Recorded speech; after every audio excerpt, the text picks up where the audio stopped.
आज हम आपको पुनर्मूल्यांकन अर्थात रिवैल्यूएशन खाते के बारे में बताएंगे। एक रिवैल्यूएशन अकाउंट पुनर्मूल्यांकन खाता कब खोला जाता है, सबसे पहले तो आपको ये मालूम होना चाहिए। एक रिवैल्यूएशन अकाउंट या पुनर्मूल्यांकन खाता आप उस कंडीशन में खोलेंगे जब एक न्यू पार्टनर फर्म में एडमिट हो रहा हो, एक ओल्ड पार्टनर फर्म से रिटायरमेंट ले रहा हो, या किसी एक पार्टनर की जब डेथ हो जाती है, तो ऐसी कंडीशन में रिवैल्यूएशन अकाउंट खोला जाता है। अभी रिवैल्यूएशन अकाउंट कब खोला जाता है तो आपको मालूम हो गया। अभी क्यों खोला जाता है, तो रिवैल्यूएशन अकाउंट खोलने का जो रीजन है वो ये होता है कि जब कोई पार्टनर फर्म में एडमिट होता है और कोई पार्टनर फर्म से रिटायर्ड होता है या उसकी डेथ हो जाती है, तो संपत्ति और दायित्व, असेट्स एंड लायबिलिटीज जो होती है, इनकी वैल्यू डिक्रीज और इंक्रीज होती है। तो डिक्रीज और इंक्रीज जो इनकी वैल्यू होती है उसको रिकॉर्ड करने के लिए हम एक रिवैल्यूएशन अकाउंट तैयार करते हैं। अब इसको रिवैल्यूएशन अकाउंट को याद रखने का बहुत एक सिंपल सा ट्रिक मैं आपको बताऊंगा। डेबिट साइड और क्रेडिट साइड किसी भी अकाउंट में होता है, आपको मालूम है, 2 साइड्स होते हैं। तो डेबिट में आप जो भी संपत्ति की वैल्यू कम हो रही है, जो भी एसेट्स की वैल्यू कम हो रही है, उसको आप डेबिट में रिकॉर्ड करेंगे, और जो लायबिलिटीज इंक्रीज हो रहा है, दायित्व में वृद्धि हो रही है, उसको आप डेबिट में रिकॉर्ड करेंगे। तो कहने का मतलब सिंपल सा याद रखें आप। डेबिट पक्ष में मैं जो आपको एक सिंपल सा टॉपिक दे रहा हूं, डेबिट पक्ष में आप याद रखें कमी, वृद्धि, लाभ, और इसका जस्ट अपोजिट आप क्रेडिट में कर दें। अब ये कमी, वृद्धि, लाभ जो मैंने आपको डेबिट में बताया, इसका मतलब ये कि संपत्ति के मूल्य में कमी, दायित्वों के मूल्य में वृद्धि, और लाभ कायम हो रहा है पुनर्मूल्यांकन। अब मैंने इसका जो डेबिट में बोला आपको जस्ट अपोजिट क्रेडिट बोला आपको, तो कमी का उल्टा क्या हो जाएगा क्रेडिट में, वृद्धि, और वृद्धि का उल्टा क्या हो जाएगा कमी, और लाभ का उल्टा हो जाएगा हानि। तो आप एक साइड याद रख लें तो सेकंड साइड आपका खुद ब खुद बन जाएगा।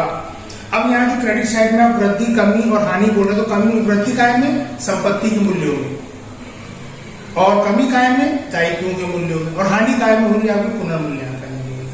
तो बड़ा सिंपल सा ट्रिक है आपको रिवैल्यूएशन अकाउंट याद रखने का कि डेबिट पक्ष आप याद रखें, बस हो गया कमी, वृद्धि, लाभ, जिसका अपोजिट इधर करते हैं क्रेडिट साइड में। अभी पुनर्मूल्यांकन खाता जब आप तैयार करते हैं रिवैल्यूएशन अकाउंट, तो क्रेडिट में से आप डेबिट के अमाउंट को घटाएंगे तो आपको प्रॉफिट अर्न होगा, और आप अगर डेबिट में से क्रेडिट को माइनस करेंगे तो आपको हानि मिलेगी।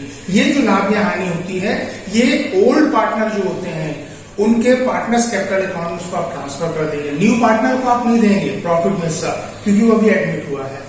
इसका जो प्रॉफिट का हिस्सा जो होता है, तो लॉस का डिस्ट्रीब्यूशन जो भी होता है, इसको आप सिर्फ ओल्ड पार्टनर के बीच में ही डिस्ट्रीब्यूट करेंगे, नए पार्टनर को इसमें पार्टिसिपेट नहीं करेंगे। ये इसको आप विशेष ध्यान रखें। और एक जो रिवैल्यूएशन अकाउंट होता है, ये एक नॉमिनल नेचर होता है इसका, ये नाम मात्र की प्रकृति का खाता होता है, इसको ये भी ध्यान रखेंगे आप। अर्थात कहने का मतलब ये हुआ कि जो भी अकाउंट जब आप बनाते हैं और जिसमें आप प्रॉफिट एंड लॉस फाइंड करते हैं, वो सारे अकाउंट नॉमिनल अकाउंट होते हैं। एक सिंपल ट्रिक है, आप इसको दिमाग में रखें, इसकी आप प्रैक्टिस करते रहें। और एक और ध्यान रखें, रिवैल्यूएशन अकाउंट खाता बनाने का जो मेन आधार होता है, वो जो कमी या वृद्धि के बारे में आपको जो इन्फॉर्मेशन देगा वो समायोजन देगा। इसमें एक एडजस्टमेंट होता है गणित में, जब आप सॉल्व करेंगे क्वेश्चन तो एक बैलेंस शीट दी रहेगी आपको और नीचे एक एडजस्टमेंट दिया रहेगा। तो एडजस्टमेंट आपको इन्फॉर्मेशन देता है कि संपत्ति और दायित्व के मूल्य में कमी हो रही है, वृद्धि। तो इसको विशेष ध्यान रखना कि आपको कमी वृद्धि की जो जानकारी मिलेगी वो समायोजन के आधार पर मिलेगी। और एक चीज और ध्यान रख लें कि समायोजन में न्यू पार्टनर द्वारा एडमिट की गई कैपिटल और गुडविल भी दी रहती है।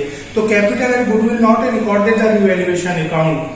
कैपिटल और गुडविल को आप रिवैल्यूएशन अकाउंट रिकॉर्ड नहीं करेंगे, कैपिटल और गुडविल के अमाउंट को आप पार्टनर्स कैपिटल अकाउंट में ट्रांसफर करेंगे। और ये गुडविल को कैसे उसमें आपको रिकॉर्ड करना है, इसकी जानकारी मैं आपको बाद में दूंगा। अभी के लिए इतना ही आप दिमाग में रखें, इसकी प्रैक्टिस करें, आपको काफी इसमें आसानी होगी रिवैल्यूएशन अकाउंट बनाने में। थैंक यू, आगे की वीडियो जल्दी देखें।